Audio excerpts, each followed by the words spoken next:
Well, things are certainly taking a dark turn. We all know it will happen eventually. And actually, yes, I expected it to be this fast. This is Black Clover after all. They take their dark turns very quick. It's just that now we're being thrown in a little bit of a mystery.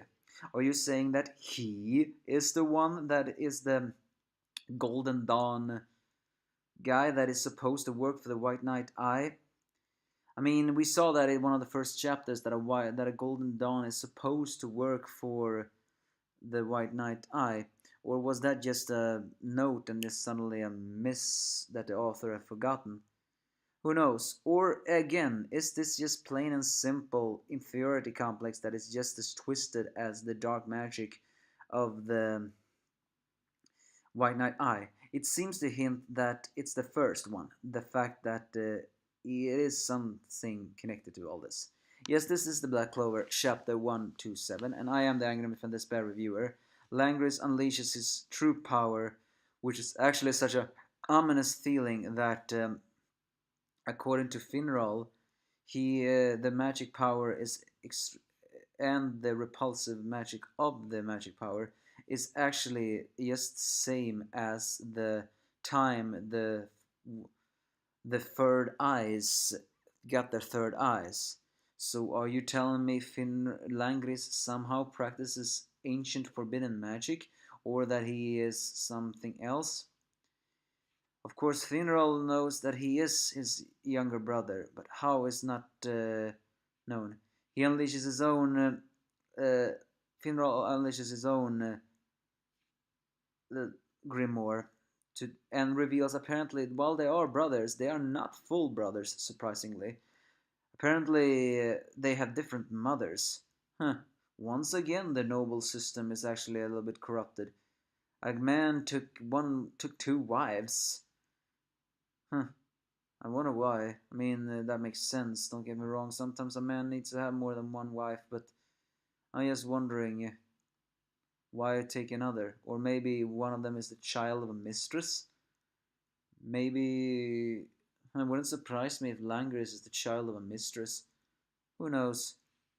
Either way, they unleash both their portal magic in order to try to stop his younger brother. But of course, that doesn't exactly happen much, as their portal magic clashes create a very big bang, and we see the gang being shocked by this. Note, even Juno is shocked by this.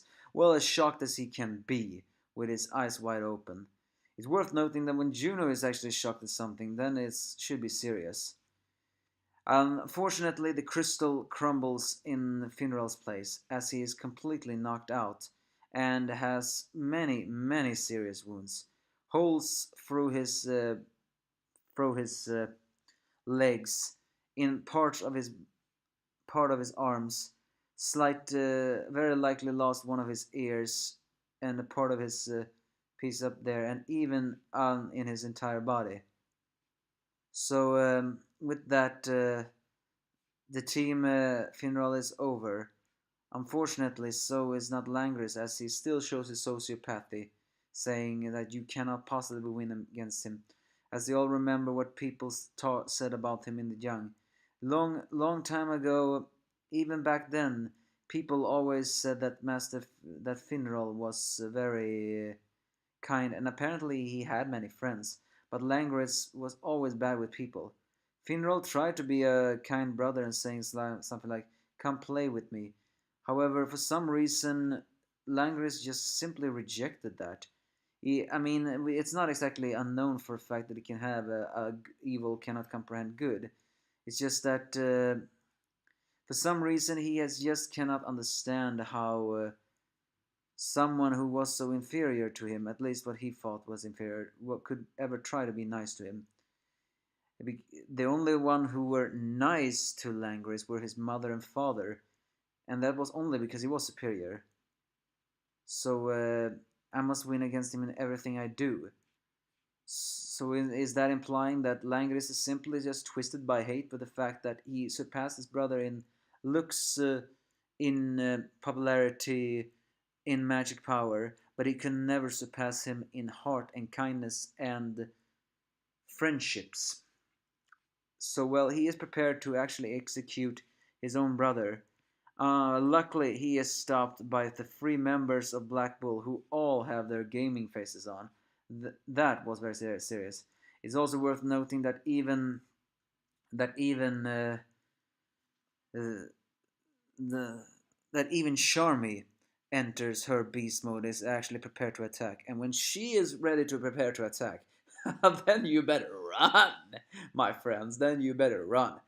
And again, the most of the time she gets serious is usually played for comedy. This one, no, not a single bit of comedy. She got serious for real. And Noel also approaches Finral's wounded bodies. As the three members of Black Bull, Magna, even Luck, and Astra says, like, if you go any farther than that, then this has nothing to do with exams. As Astral is saying, like, accuses him of being suspicious and saying the match is already decided. Uh, but then the Magic Emperor appears, and even he is prepared to attack, saying something like, I have confidence for people not going easy on comrades, but I will lose confidence if you kill comrades.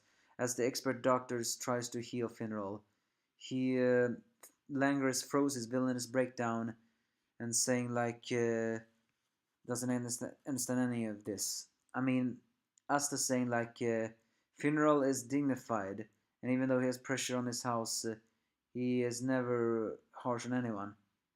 He Funeral is he says Funeral is the true magic knight because you aren't a true one. Of course, Langris does not take that lying down and says that I will destroy you right here and now, even before he got permission from the Sorcerer Emperors. Luckily, Asta managed to cut that portal, proving that yes, you really can cut the portal, Aster. And when Aster gets serious, oh man, you better be careful too. So, and strangely enough, even the Golden Dawn people begins to be a word. I'm saying strangely enough because according to you know Klaus, Langris has always been violent, but now he is beyond that. He is something is extremely off with them. And the Sorcerer Emperor, for the first times, one of the first times, shows a serious face. In a battle, you can never say stop. This shall continue. As the angry, ugly face of Langris saying that the moment I saw you, I couldn't stand you, Astra of the Black Bull. And so is the same for me, the Vice Captain Langris of the Golden Dawn.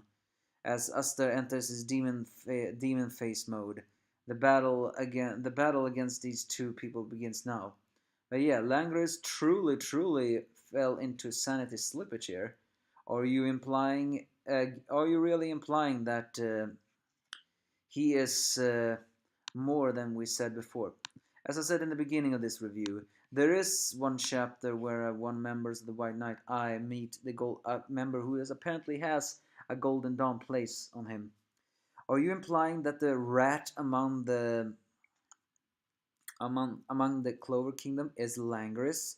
Or are you just implying that Langris is just so sociopathic that he cannot see any reason in all of this?